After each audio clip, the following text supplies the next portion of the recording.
সঞ্জয় তো বলেছিল আমাকে যে আপনি আমাকে প্লিজ হেল্প করুন। কি আরো কথা একটা, আপনার সাথে হয়েছিল? হ্যাঁ, আর ও আমাকে একটা ওয়ার্ড মেনশন করেছে যে কিন্তু। ওই কিন্তুটা কি ছিল ওটা তো সবাইকে জানা উচিত।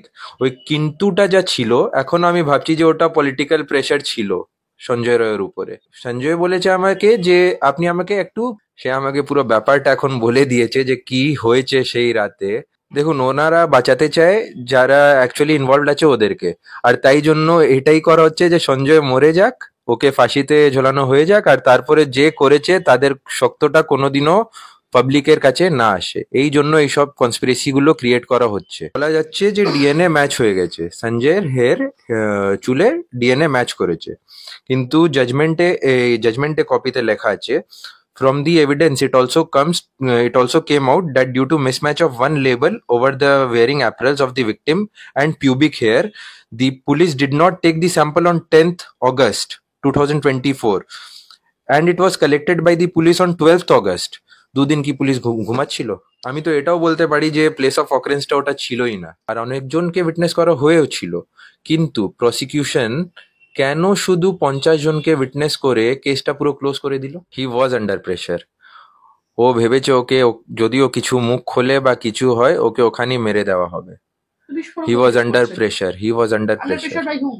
By the state government itself. আমি কোর্টের সামনে পুরো নামটা রাখবো, আর আমি কোর্টকে রিকোয়েস্ট করব যে ওই 3 জনকে ডাকা হয় আর ওদেরকে ডেকে ক্রস করা হয়, যে আর ওদেরকে অ্যালিবাই দিতে দেওয়া উচিত যে ওরা সেই সময় কোথায় ছিলেন, কেন ছিলেন, কোথায় গেছে, তারপরে এসবের অ্যান্সার গুলো দেওয়া ওদেরকে উচিত। Yes, the game will obviously change when the real culprits will be held, and indeed the 3 persons who are actually involved in this case. কেন কি তখন যখন এরা ধরা যাবে তখন সঞ্জয়কে ছাড়া যাবে। আমি এই অ্যাকচুয়াল ফ্যাক্টটা বের করে দেখাবো। যদি আমি সঞ্জয় হয়ে না দাঁড়াই, আমি তো সব ব্যাপারটা জানি কি কি হয়েছে সেদিন। দেখুন, আমি গিয়েছিলাম সঞ্জয়ের পক্ষে দাঁড়াতে, কিন্তু হলোটা কি, মাঝখানে 23 তারিখে স্টেট লিগাল সার্ভিস যে আছে তারা একটি অ্যাডভোকেটকে অ্যাপয়েন্ট করে দিয়েছে আর সঞ্জয় রয়ের থেকে ওয়াকালতনামাটা ফেচ করে নিয়েছে।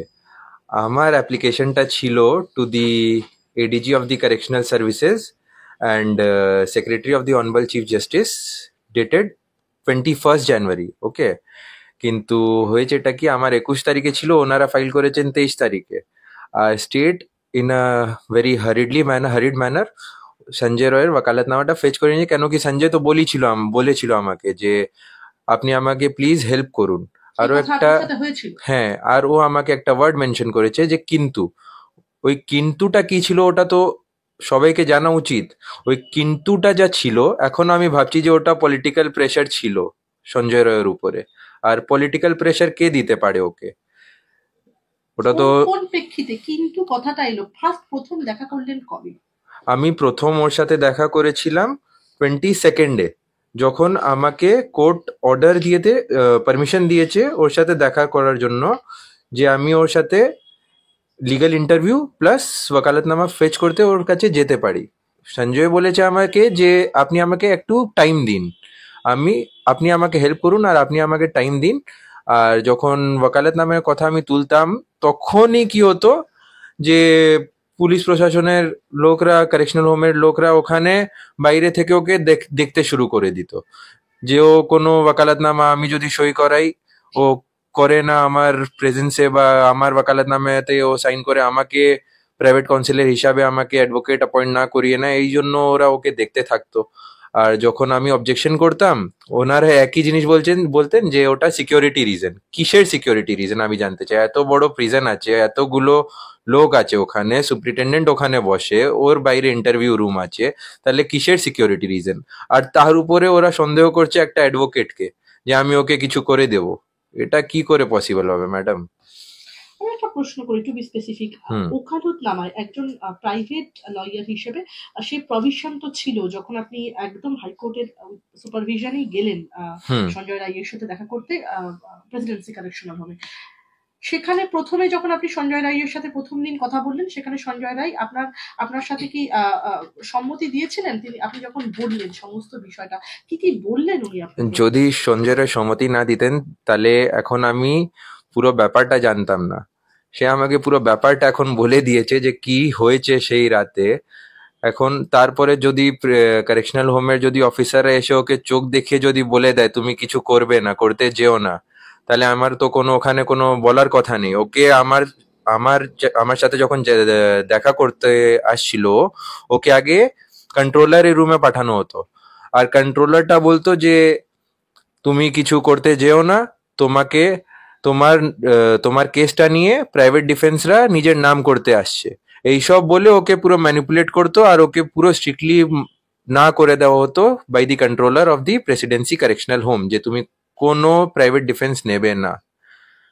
এটা আমি নিজের কান থেকে আমি শুনেছি, এখানে তো কোনো ব্যাপারই নিজের নেই। কানে কাকে বলতে শুনেছেন এটা? কন্ট্রোলার রুম থেকে এটা ভয়েস আসছিল, যে কন্ট্রোলার আছে প্রেসিডেন্সি কারেকশনাল হোম, ওখান থেকে আওয়াজ আসছিল যে ও সঞ্জয় রয়কে বলছে যে তুমি কোনো প্রাইভেট ডিফেন্স তুমি নিও না। কেন এটা আপনারা প্রশ্ন তোলেননি যে এটা তো যিনি অ্যাকিউজ রয়েছেন কিছুটা তার আরে আমিও যখন দেখা করতে গেছি, একবার আমি একা গেছি, একবার আমার সাথে আমার সিনিয়র গেছেন। তখন যখন ফার্স্ট টাইম আমি দেখা করতে গিয়েছিলাম, তখন আমাকে ডেকেছে superintendent of the correctional home. উনি আমাকে বলছেন আপনি এই কেসটা কেন নিচ্ছেন, এটা ওনার কোয়েশ্চেন করা তো কোনো লাভ নেই। উনি কেন জানতে চান কি আমি ওর কেসটা কেন নিচ্ছি কেন না নিচ্ছি, ওটা তো ওনার লুকআউট নেই। আর দি সেকেন্ড ডে যখন আমি গেছি কারেকশনাল সিনিয়রের সাথে, আমাকে আর আমার সিনিয়রকে ডাকা হয়েছে কারেকশনাল হোমের কন্ট্রোলার রুমে। ওখানে কন্ট্রোলার বলছে যে আপনি কেন এইসব করছেন, কি ব্যাপার আছে। আমি তো বুঝে উঠতে পারছি না যে ওরা এত কেন ইন্টারেস্টেড এই ম্যাটারে, কি পলিটিক্যালি ওরা। আমার সিনিয়রের নাম আছে শ্রী চন্দ্রশেখর ঝা। আচ্ছা, আপনি এবং চন্দ্রশেখর বাবু যখন দেখা করতে গেলেন এই যে ডিফিকাল্টিস গুলো ফেস করলেন, সেগুলোতে আপনাদের ব্যক্তিগত স্তরে কি মনে হয়েছে? অ্যাজ আ লয়ার অনেকদিন তো প্র্যাকটিস করছেন, আপনি নিজে আগের দিন আমাদের বলেছেন যে ক্রিমিনাল প্র্যাকটিস করেন হুম। দীর্ঘদিন। হ্যাঁ, তো সেই জায়গা থেকে এই যে বারংবার অ্যাকশনস বিভিন্ন টার্ময়েলস আপনাদেরকে ফেস করতে হয়েছে, কি মনে হচ্ছে কিসের স্বার্থ বলুন তো রাজ্য সরকারের? দেখুন ওনারা বাঁচাতে চায় যারা অ্যাকচুয়ালি ইনভলভড আছে ওদেরকে, আর তাই জন্য এটাই করা হচ্ছে যে সঞ্জয় মরে যাক, ওকে ফাঁসিতে ঝোলানো হয়ে যাক, আর তারপরে যে করেছে তাদের শক্তটা কোনোদিনও পাবলিকের কাছে না আসে, এই জন্য এইসব কনস্পিরেসি গুলো ক্রিয়েট করা হচ্ছে। যে যে আগের দিন জাজমেন্টের যে কপি ছিল 172 পেজেসের, যে জাজমেন্ট 20 জানুয়ারি একদম শিয়ালদা আদালতে দেওয়া হয়েছে, কি আপনি একটু আগে আমি কথা বলছিলাম বেশ কিছু লুফলস একদম তুলে তুলে ধরছিলেন, একটু যদি বিস্তারিত ভাবে বলেন। দেখুন অনেকগুলো মিসম্যাচ আছে, সব থেকে বড় মিসম্যাচ আছে আমি যা খুঁজতে পেরেছি এখানে। আহ, বলা যাচ্ছে যে ডিএনএ ম্যাচ হয়ে গেছে, সঞ্জয়ের হেয়ার চুলের ডিএনএ ম্যাচ করেছে, কিন্তু জাজমেন্টে কপিতে লেখা আছে from the evidence it also came out that due to mismatch of one label over the wearing apparels of the victim and pubic hair, the police did not take the sample on 10th August 2024 and it was collected by the police on 12th August। দুদিন কি police ঘুমাচ্ছিল? আগে সঞ্জয়কে arrest করা হয়, তারপরে পুরো sampling করে স্যাম্পলটাকে labelling করে দেওয়া হয় ফরেন্সিক্সকে। দুদিন কি পুলিশ ঘুমাচ্ছিল? আগে অ্যারেস্ট করেছে, তারপরে ওর চুলটা দেবে, এসব তো কোনো কথা না। সঞ্জয় রায় তার ব্যক্তিগত মুভমেন্ট নিয়ে কি বলেছেন আপনারা? ও শুধু একই জিনিস বলছে যে ও কিছু করেনি, আর যা ফ্যাক্টস গুলো আমাকে বলেছে ওটা আমি এখন তো ডিসক্লোজ করতে পারবো না যখন অব্দি আমি কোর্টে এইসব না তথ্য 9 রাখি। আগস্ট রাতে কোথায় ছিলেন? তিনি কোথায় ছিলেন 9 আগস্ট রাতে যখন দেখুন এই যে আমি এটা আমি বলতে পারি যে ওকে পাঠানো হয়েছিল। অনুপ দত্ত পাঠিয়েছিলেন এটুকু আমরা জানি, কিন্তু যে চেকপোস্ট আমরা জানি আরজি করে যখনই কোনো প্রবেশ করতে হয় এন্টার করতে হয়, এই বিশেষ করে এন্ট্রি করতে হয়, অবশ্যই এন্ট্রি সেই করতে হয়, চেকপোস্ট দিয়ে তো তাহলে গিয়ে সব বাইপাস করানো হয়েছে, সব বাইপাস করানো হয়েছে। যদি বাইপাস না করানো হতো ও তো এন্টার করতে পারতো না ওখানে। আর কেন পাবলিক মব এসে ওখানে পুরো ডিস্ট্রয় করেছে এভিডেন্স গুলোকে, কেন ডিস্ট্রয় করেছে? আর সেদিন যখন মব এসেছিল, মব অ্যাটাক হয়েছে, সেদিন কত পুলিশ ফোর্স ছিল ওখানে? যখন এত বড় ক্রাইম সিন ক্রিয়েট হয়েছে, ওখানে তো পুরো পুরো ক্রাইম সিনকে প্রোটেক্ট করা উচিত ছিল স্টেট গভর্নমেন্টের তরফ থেকে, কিন্তু ওটা কেন করা যায়নি? মব আসলো, পুলিশরা পেছনে ছিল। আর 14 আগস্ট রাতের কথা বলছি। হ্যাঁ হ্যাঁ, এবার একটা প্রশ্ন করি, যে জুতো কালেক্ট করা হয়েছিল সঞ্জয় রায়ের, যে জুতো তাতে ব্লাড স্টেইন ছিল, সেই জুতো প্রসঙ্গে ওসব তো ফ্রেম করা হয়েছে সবকিছু। কোন সাপেক্ষে বলছেন এই কথা? না সব ফ্রেম করা হয়েছে, কেন কি এখানে আমি তো এটাও বলতে পারি যে প্লেস অফ অকারেন্সটা ওটা ছিলই না। আর ওটা আমি কেরম বলতে পারছি আপনাকে, জাজমেন্টে লেখা আছে, from the evidence we come to know that the upper garment of the victim was pink colour kurti which was rolled up to her neck, and that victim was wearing a white color upper garment undergarment which was intact, but her left breast was visible and came outside the undergarment. It was the deposition. She also stated that the jeans pant and the lower undergarment of the victim was lying at the left side of the body beside the mattress, and at the right side close to her head her laptop, mobile phone, water bottle, radiological view box were there. যে বেডটা ছিল ওটা একজনের ঘুমানোর জন্য ছিল, আর যদি ওখানে কোনো রেজিস্ট্যান্স বা কোনো রেপ করা যদি কেউ চেষ্টা করবে তাহলে রেজিস্ট্যান্স পাবে আর ছটপটি হবে। ওই ছটপটিতে কোনো বোতলগুলো জমিনে পড়বে না? এটা তো কত বড় জিনিস যে ক্রাইম সিন ওটা হতেই পারে না। কেন কি যদি আমি মুভমেন্ট করব নিজের বডির, ছোট একটা বেড আছে ওখানে আমি যদি মুভমেন্ট করি সব জিনিস তো পড়ে যাওয়া উচিত, কিন্তু সবগুলো জিনিস একদম ভালোভাবে উপরে রাখা আছে। আমি ভাবছি যে ক্রাইমটা করেছে ও ভুলে গেছে যে এসবকে নিচে ফেলা দেওয়া উচিত ছিল। ওরাও একদম পুরো হেস্টিনেসে ক্রাইম করেছে, বডিটা এসে ওখানে রেখেছে আর তারপরে ভুলে গেছে যে বোতলগুলোকে ফেলে দেওয়া উচিত ছিল। বারংবার একটা প্রশ্ন উঠেছে বিভিন্ন জায়গায় যে আরজি করে একদম, হ্যাঁ। এবং আজকে এটা শোনা গেল আরজি করে যে অ্যাকিউজড সঞ্জয় রায়ের আপাতত ফাঁসি চাইলো না অভয়ার পরিবার, কি বলবেন? কেন কি ওরাও জানে যদি একে ফাঁসি দেওয়া হয়ে যাবে তাহলে তো যে আসল লোক যারা ইনভলভ আছে এই ম্যাটারে ওরা তো কোনো দিনও আসবে না বাইরে। এখানে বলা হয়েছে জাজমেন্টে যে 12টা থেকে 6টার ভেতরে ক্রাইমটা হয়েছে, করা গেছে, আর 12টা থেকে 6টার ভেতরে অনেক লোকের ওখানে এন্ট্রি এক্সিট দেখা গেছে। আর যদি ওখানে অনেক লোকের এন্ট্রি এক্সিট দেখা গেছে তাহলে তাহলে শুধু সঞ্জয় রায়কে কেন কোশ্চেনে ধরা হয়েছে যে এ মারতে পারে আর অন্য কেউ কেন না? আজকে একটা বিষয় উঠে আসছিল বারবার, এবং এটা এই প্রশ্নটা আপনি আমাদের পূর্ববর্তী যে সাক্ষাৎকার দিয়েছেন সেখানেও বলেছেন যে সেদিনকে রাতে যারা ভিকটিমের সঙ্গে ছিল হুম। যে 5 জন তাদের মধ্যে অ্যালিবাই নেওয়া হচ্ছে শুধুমাত্র 2 জনের, ডক্টর অর্ক সেন এবং গোলাম আজমের। বাকিরা বাদ গেল কেন বলে আপনার মনে হয়, এবং পর্যাপ্ত পরিমাণ সাক্ষ্যের অভাব হলো কেন ওই ক্ষেত্রে? দেখুন, এটা স্টেটের ব্যাপার হয়ে গেছিল পুরো। যদি ওদের নাম যদি আগে আসতো বা কিছু হতো তাহলে যে রুলিং পার্টি আছে আমাদের তাদের নামটা পুরো খারাপ হয়ে যেত, অ্যান্ড তাদেরকে বাঁচানোর জন্য অনেকগুলো জিনিস করা গেছে। কেন কি যদি ওদের নাম আসতো তাহলে সরকারের উপর থেকে পুরো বিশ্বাসটা উঠে যেত পুরো পাবলিকের। আর ওদেরকে বাঁচিয়ে স্টেট চাইছে যে ইমেজটা ওদের ভালো থাকুক, আর যদি স্টেটের ইমেজ খারাপ হয়ে যাবে তাহলে তো কি আর বলবো আমি। আপনি প্রাইভেটে প্র্যাকটিস করেন, হ্যাঁ। প্রো বোনো প্রভিশনে আপনি এই মামলার সঙ্গে যুক্ত হতে গিয়েছিলেন।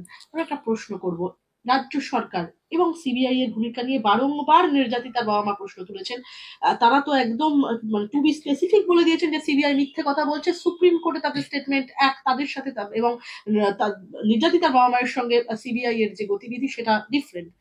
কেন মনে হয় বলুন তো বারংবার সিবিআই এর প্রতি এত এত অভিযোগ উঠছে দেখুন, সিবিআই এর ভূমিকা নিয়ে? এখানে ফার্স্ট অফ অল যে ম্যাটারটা শুরু হয়েছিল ওটা শুরু করেছিল কলকাতা পুলিশ। কলকাতা পুলিশ শুরু করার পরে অনেকগুলো জিনিস ছিল যেটা ট্যাম্পার অলরেডি করা হয়ে গেছিল, ঠিক আছে।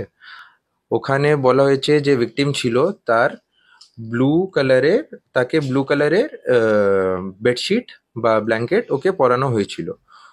ওর এভিডেন্সটা কোথায়? ওর যে ক্রস এক্সামিনেশন যে করা উচিত ছিল ওটা তো নেই পুরো জাজমেন্টে। আর তারপরে যারা হাউসকিপিং স্টাফরা ছিল হসপিটালে, হাউসকিপিং স্টাফ বলুক বা অন্য নার্সিং স্টাফ বলুন, অনেকজনই উইটনেস হতে পারতো কেসে, আর অনেকজনকে উইটনেস করা হয়েও ছিল। কিন্তু প্রসিকিউশন কেন শুধু 50 জনকে উইটনেস করে কেসটা পুরো ক্লোজ করে দিল? আই থিঙ্ক নার্সিং স্টাফরা অনেক বেটার জানতো যে অ্যাকচুয়ালি কি হয়েছে, কে এসেছে, কি হতে পারে। কেন কি যদি কোনো রেপ করা হয় কাউকে তখন তো চিল্লাচিল্লির আওয়াজটা আসবে। ওই প্রেমাইসিস আমি তো বুঝে উঠতে পারছি না কি কেউ শুনলো না, চেঁচামেচি বা কিছু হচ্ছে কেউ শুনতে পারলো না। আর যারা শুনে এসে যদি বলছে বাইরে তাদেরকেও চেপে দেওয়া হচ্ছে। এখন তো যারা নিজের মুখ খুলছেন তাদেরকেও চেপে দেওয়া হচ্ছে। আপনি নিজে তো সঞ্জয় রায়ের সাথে কথা বলেছেন, হ্যাঁ। তার সাথে আপনার সাক্ষাৎ হচ্ছে, আপনার এবং আপনার সিনিয়র। হ্যাঁ। কি বলেছেন সঞ্জয় রায়? সেদিনকে কেন গিয়েছিলেন তিনি হসপিটালে? কি জন্য? দেখুন, এটা তো আমি আপনার সামনে বলতে পারবো না এখন, এটা তো না, কোর্টের হাসপাতালে কেন ব্যাপার। গিয়েছিলেন ওটা তো বলছেন? কোর্টের ব্যাপার হয়ে যাবে পুরো। ওটা আমি কোর্টকে বলবো, কেন কি এই ম্যাটারটা এখনো ডিসক্লোজ হলো না কোর্টের কোর্টে সামনে। বলার সুযোগ পাবেন? আজকে আজকে যে কোর্টরুমে যে নাটক আমরা দেখতে পেলাম, কি মনে হয় কোর্টকে বলার সুযোগ পাবেন আজকে? দেখুন, অবভিয়াসলি আমি পুরো চেষ্টা করবো যে আমি পুরো সুযোগ পাই কোর্টের সামনে পুরো তথ্যটা রাখার। কি করে কেন বলবেন? কি, আপনারা তো ওকালতনামায় সাইন করতে পারেননি। ঠিক আছে, ওটা আপিলে আমি যাব, সুপ্রিম কোর্টে আমি মুভ করব। আগে দেখি কি হয়। পরশু দিনে একটা জাজমেন্ট আসবে, অর্ডার আসবে সুপ্রিম কোর্টে শুনানি আছে ওয়েডনেসডে।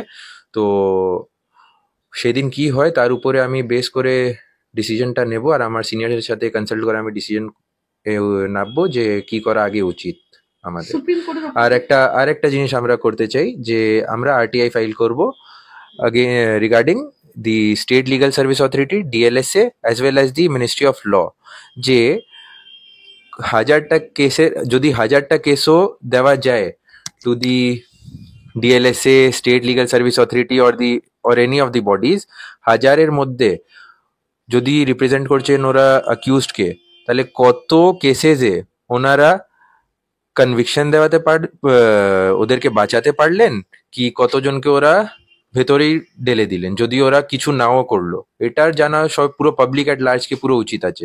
কেন কি এমনি কাউকে নিয়ে স্টেট লিগাল সার্ভিস অথরিটি কোনো অ্যাডভোকেটকে নিয়ে যদি দাঁড় করিয়ে দেয় ওকে বাঁচানোর জন্য, তাহলে ওটা তো পসিবল না। কেন কি সুপ্রিম কোর্টও বলেছে এখানে যে কোয়ালিটি ওভার কোয়ান্টিটি, আপনার কোয়ালিটি থাকতে হবে ডিফেন্সের। যদি ডিফেন্সের কোয়ালিটি আপনার নেই, তাহলে ওটা পুরো যে যা কনভিক্ট হয় বা অ্যাকিউজড হয়, ওর রাইটের পুরো অগেনস্টে চলে যাবে। কেন he has the liberty to live, and যদি ওনার কোয়ালিটি এর উপর যদি নির্ভর করে ওর লাইফটা যদি নিয়ে নেওয়া হয়, ওটা ওর পুরো কনস্টিটিউশনের অগেনস্টে যাচ্ছে ওটা। তাহলে বলছেন সাকসেস রেশিওর উপরেই আপনারা, এই যে সাকসেস রেট, সেই হ্যাঁ, সাকসেস রেটের উপরে প্রশ্ন তুলবেন? হ্যাঁ, অবভিয়াসলি তুলবো আমরা প্রশ্ন। নির্যাতিতার বাবা মা সুপ্রিম কোর্টের উপর থেকে রীতিমতো আস্থা হারিয়ে হাইকোর্টের দ্বারস্থ হয়েছে, হ্যাঁ, আপনারা সুপ্রিম কোর্টে যাওয়ার কথা বলছেন কেন? কেন কি আমরা, হাইকোর্টে আস্থা রাখতে পারছেন না? দেখুন, আমাদেরকে তো হাইকোর্টে এখন সামনে আসা দেওয়া গেল না। কেন কি স্টেট লিগাল সার্ভিস অথরিটি আগে ইন্টারভিন করে সব মামলাটা নিজের আন্ডারে নিয়ে নিল। আপনারা আগে যোগাযোগ করেছেন, আপনি 22 তারিখ হ্যাঁ, যোগাযোগ করেছেন। হ্যাঁ, 21 তারিখ, 21 আমরা তারিখ 21 তারিখ যোগাযোগ করেছেন, করেছি। 23 তারিখ যোগাযোগ করেছেন স্টেট লিগাল হ্যাঁ, অথরিটি। তাই ওটা ওই ব্যাপারটা নিয়ে আমরা সুপ্রিম কোর্টে যেতে চাই না, যে আগে যদি আমরা অ্যাপ্লিকেশন করি তার উপরে যদি স্টেট এসে যায়, তাহলে তো আর কিছু বলাই নেই। আর তার উপরে আমরা ফ্রি লিগাল এড প্রোভাইড করছি প্রো বোনো বেসিসে। ওকে কোয়েশ্চেনেবল কেন বানানো হলো ওটা আমি বুঝতে পারছি না একটা এখন। প্রশ্ন করবো, একদম হুম, নিম্ন আদালতের যে রায়, সেই হুম, রায় ঘোষণার পরে ঠিক একই যুক্তি খাড়াই করে সঞ্জয় রায়ের যে মামলা লড়ার ইচ্ছা প্রকাশ করেছেন আপনি। আপনি আজ বিচারপতিকেও বলেছেন যে অভিযুক্ত অনেক কিছু বলতে চাইছে, কিন্তু বলতে দেওয়া হচ্ছে না। আমরা লোয়ার কোর্টে দেখেছি সঞ্জয় রায়কে যখন আহ, যে প্রভিশনে লাস্ট কোশ্চেন করা হয় বিএনএস অনুযায়ী, তখন তিনি বিশেষ কিছু সেরকম নিজের সাপেক্ষে যুক্তি খাড়া করতে পারেননি যে তিনি সেদিনকে ওখানে উপস্থিত ছিলেন না। কি মনে হয় কি বলতে চাইছেন? দেখুন, হি ওয়াজ আন্ডার প্রেশার। ও ভেবেছে যদি ও কিছু মুখ খোলে বা কিছু হয়, ওকে ওখানেই মেরে দেওয়া হবে। বিস্ফোরক হি ওয়াজ ঘোষণা আন্ডার করছেন। Pressure he was under under pressure pressure by hmm? By the state government itself. তাহলে বলছেন অ্যান্ড রাজ্য, হ্যাঁ। ও নিজেই বলেছে আমাদেরকে যে he is put under some pressure and কোর্শন, যে ওকে কোনোভাবে প্রাইভেট ডিফেন্স না নেওয়া যায়, স্টেটই ওকে বাঁচাবে। স্টেট চায় যে ও ভেতরেই থাকে, ওকে ভেতরেই মেরে দেওয়া হয়, আর যদি বেঁচে থাকে তাহলে ওকে ফাঁসিতে ঝুলানো যায়। নিজেরই তার বাবা মায়ের সঙ্গেও তো আপনি বলছেন ইতিমধ্যে। আমার দেখা হয়েছে। কি বলছেন তারা, কি বলছেন? ওনারাও একই জিনিস আমাকে বলছেন যে আপনার আর আমার মোটিভ সেম। কেন কি আমিও জাস্টিস দেওয়াতে চাই, আর ওনারাও জাস্টিসের জন্য এখন ফাইট করছেন। অ্যান্ড ওনারাও জানে যে সঞ্জয় একা করতে পারে না। কোথাও গিয়ে কি আপনাদের দুজনের লড়াইটা তাহলে মিলে গেল কোনো একটা জায়গায় এসে? অবভিয়াসলি, কেন কি মোটিভ তো আমাদের পুরোই সেম। আমরা তো ফাঁসিতে দেওয়ার জন্য বা না দেওয়ার জন্য তো বলছি না, আমাদের ডিমান্ডটা শুধু একই আছে। আর সঞ্জয় হয়ে আমি যদি লড়তাম, আমারও ডিমান্ড একই থাকতো, যে করেছে ওকে ফাঁসি দেওয়া হয়, আর যে কিছু করেছে না ওকে ভেতরে রেখে কোনো লাভ হবে না। এর আগে আপনি দাবি করেছিলেন এই মামলায় 3 জনের নাম সামনেই আসেনি, অন্যদের তাদের নাম সামনে এসে গেলে সমস্যা বাড়বে, সেই জন্য রাজ্য তড়িঘড়ি সঞ্জয় রায়কে ফাঁসি দিতে চাই বলে আপনি অভিযোগ করেছেন। এবং আমি কোট আনকোট বলবো, আপনি বলছেন নিম্ন আদালতের ট্রায়াল অনেক দ্রুত করা হচ্ছে। ইনকনক্লুসিভ পুরো। এই মামলার মধ্যে 3 জন রয়েছেন যাদের ক্রস এক্সামিনেশন করাই হয়নি, তাদের নাম উল্লেখ করা নাম হয়নি। উল্লেখ করা সেই হয়নি। নামগুলো সামনে আসা দরকার, কি বলবেন এক্ষেত্রে? এইগুলো নামটা এখন তো আমি চাইছি যে সামনে আসে, কিন্তু পুরো ব্যাপারটা এখন কোর্টের উপরে আছে। আপনি বলতে পারবেন তিনজনের নাম বলতে চান? দেখুন, আমি বলতে তো চাই, কিন্তু আমি এখন বলতে পারবো না, কেন কি এটা পুরো কোর্টের ব্যাপার আছে। ওটা কোর্টে গিয়ে আমি, যদি আমি কোনোদিন চান্স পাই, আমি কোর্টের সামনে পুরো নামটা রাখবো, আর আমি কোর্টকে রিকোয়েস্ট করব যে ওই 3 জনকে ডাকা হয় আর ওদেরকে ডেকে ক্রস করা হয়, যে আর ওদেরকে অ্যালিবাই দিতে দেওয়া উচিত যে ওরা সেই সময় কোথায় ছিলেন, কেন ছিলেন, কোথায় গেছে, তারপরে এসবের অ্যান্সার গুলো দেওয়া ওদেরকে উচিত। আমি কোর্টকে রিকোয়েস্ট করব যখন আমি অ্যাপয়েন্ট হই। আপনার কি মনে হয় এই যে তিনজনের কথা বারংবার উল্লেখ করছেন, এই তিনজনেই কি এই আরজিকর মামলার পুরো মোড় ঘুরে যাবে এবং খেলা কি শেষ হয়ে যাবে? Yes, the game will obviously change when the real culprits will be held, and indeed the 3 persons who are actually involved in this case. কেন কি তখন যখন এরা ধরা যাবে তখন সঞ্জয়কে ছাড়া যাবে, ঠিক আছে? কেন কি সঞ্জয় যা ক্রাইম করেছে ওর উপরেই ওকে সাজাটা দেওয়া হবে, ও যা করেনি ওর উপরে সাজা দেওয়া হবে না ওকে। কেন কি আমাদের ইন্ডিয়ান কনস্টিটিউশনও এটা বলে, article 20, a person should be convicted for the crime he has done, he should not be punished for the crime he has not done. So যখন এ বাইরে আসবে তখন তো আরো জিনিস উল্লেখ হবে যে কি প্রেশার ছিল।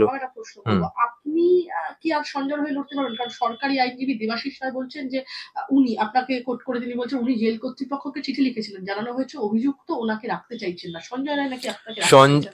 এটার কোনো তো এভিডেন্স নেই। ওকে যদি প্রেসারে রেখে, দেখুন প্রেসিডেন্সি জেল কার আন্ডারে আসে? Government of West Bengal. State legal aid কার আন্ডারে আসে? Government of West Bengal. যদি গভর্নমেন্ট অফ ওয়েস্ট বেঙ্গল মাথায় গুলি রেখে যদি বলবে তোমাকে স্টেট লিগ্যাল এড নিতে হবে, তাহলে সঞ্জয় কি করবে? যদি আমি ওর জায়গাতে থাকতাম, আমিও নিজেকে বাঁচানোর জন্য সাইন করে দিতাম। আর ওই কাণ্ডই হয়েছে, ওই জিনিসটাই হয়েছে। কেন কি ও যদি আমাকে না রাখতে চাইতো, ও on the very first day he would have told me. কি বলেছিল প্রথম দিনই ও আমাকে বলছে আপনি আমাকে বাঁচান, হাত ধরে ধরে আমাকে বলেছে যে আপনি আমাকে বাঁচান, আপনি আমাকে বাঁচান। বাট যখনই এইসব কথা হচ্ছে, বাইরে থেকে কেউ ওকে দেখছে বা কিছু করছে। ফার্স্ট ডে আমি একা গেছিলাম, সেকেন্ড ডে আমার সিনিয়র আমার সাথে ছিলেন, অ্যান্ড আমার সিনিয়রও দেখেছেন যখন আমরা ক্লোজ ইন্টারভিউ, যখন আমরা লিগাল ইন্টারভিউ যখন কন্ডাক্ট হয়, তখন ওটা ক্লোজ স্পেসে করা উচিত। কেন কি আমরা প্রাইভেট টক করছি অনেক, আর ওই প্রাইভেট কথাটা বাইরে যদি বাইরে না আসে, এই জন্য ডোজটাকে ক্লোজ রাখা উচিত হয়। কিন্তু এই কেসে আমাদেরকে একবারও দরজাটা বন্ধ করার জন্য অ্যালাওয়েন্স পেলাম না আমরা। আর এটা রিজন দিচ্ছিল ওরা যে সিকিউরিটি রিজনস আছে, আমি আগেই বললাম আপনাকে। তো আর শেষ দুটো প্রশ্ন। এদিন একদম সঞ্জয় রায়ের পক্ষে লিগাল এইডের তরফ থেকে উপস্থিত ছিলেন আইনজীবী কৌশিক গুপ্ত। তিনি বিচারপতিকে বলেন যে আমরা অভিযুক্ত হয়ে দাঁড়াবো, আমরা অনুমতি পেয়েছি। আগের যে লিগাল এইডের অর্থাৎ শিয়ালদা কোর্টে যে সঞ্জয় রায়ের লিগাল এইডের আইনজীবী কবিতা সরকার দাবি করেছিলেন যে লিগাল এইড অনেক গুরুত্বপূর্ণ জিনিস মামলায় সওয়ালই করেনি, সেক্ষেত্রে আজও সেই লিগাল এইডকেই রাখা হলো, কি বলবেন? লিগাল এড তো নিজে আসছে না। লিগাল এডের কোনো পার্সোনাল বা প্রাইভেট এজেন্ডা তো কোনো নেই। ও তো পুরো মোটিভেটেড আছে বাই দি স্টেট গভর্নমেন্ট। আর যদি স্টেট গভর্নমেন্টের বাই মোটিভেশন স্টেট গভর্নমেন্টের যদি লিগাল এড মাঝখানে আসে, তাহলে তো আমরাও কিছু বলতে পারবো না এখানে এই ব্যাপারে। কেন কি ওরা by force or by coercion ওয়াকালতনামাতে সাইন নিয়েছে। ওটা না আপনি প্রুফ করতে পারবেন, না আমরা প্রুফ করতে পারবো। আর যদি কারুরও মাথায় গুলি রেখে যদি বলা হয় কি আপনি সাইন করুন, তাহলে ওই ব্যক্তিটা বাঁচার জন্য সাইন করবেই করবে। আপনারা বারংবার রাজ্য সরকারের ভূমিকা এবং সিবিআই এর ভূমিকা নিয়ে প্রশ্ন করেছেন। আজকে একদম বিচারপতি দেবাংশু বসাককেও দেখা গেল প্রশ্ন করতে যে রাজ্য সরকার তো এই মামলার শরিক ছিলই না নিম্ন আদালতে, রাজ্য সরকারের যে পার্টি হওয়ার চিন্তা ভাবনা সেটাও প্রশ্নের মুখে চলে এলো, কি বলবেন? No comments on this. এরপরে আপনার পরিকল্পনা কি? শেষ প্রশ্ন আপনার কাছে। এরপরে আমরা অ্যাপ্লাই করব সুপ্রিম কোর্টে। আমি একটা চিঠি পাঠাবো যে আজকে কি হয়েছে, পুরো ঘটনাটা কি হয়েছে। আমার চিঠিটা আগে দেওয়া গেছিল, তারপরে লিগাল এডের চিঠিটা দেওয়া হয়েছে। আর private defence is always a best defence I can say. And let's see Supreme Court কি ডিসাইড করে, যদি আমরা আপিলে যাই সুপ্রিম কোর্টে এই ম্যাটারটা নিয়ে। কেন কি পুরো যে ডিসিশনটা হবে ওটা তো অনারেবল সুপ্রিম কোর্টের সুপারভিশনেই হবে। আর আমি বলতে পারি যে সুপ্রিম কোর্ট কোনো ভালো রায়ে আসবে। কতটা আশাবাদী? দেখি কি হয়। আগে তো আমি বলেছিলাম যে আমি 100% কনফিডেন্ট দ্যাট এই কেসটা আমি লড়বো আর সঞ্জয়কে। কোথাও গিয়ে কি আজকে এই এই যে কোর্টরুম বলা চলে কোর্টরুম ড্রামা চললো, কোথাও গিয়ে কি কনফিডেন্সটা আঘাত খাচ্ছে? দেখুন, কনফিডেন্সটা আঘাত খাবে না কেন কি, আমি এই অ্যাকচুয়াল ফ্যাক্টটা বের করে দেখাবো। যদি আমি সঞ্জয় হয়ে না দাঁড়াই, আমি তো সব ব্যাপারটা জানি কি কি হয়েছে সেদিন। আমি মেয়ের ভিকটিমের মা বাবাকে হেল্প করব in the due course of law.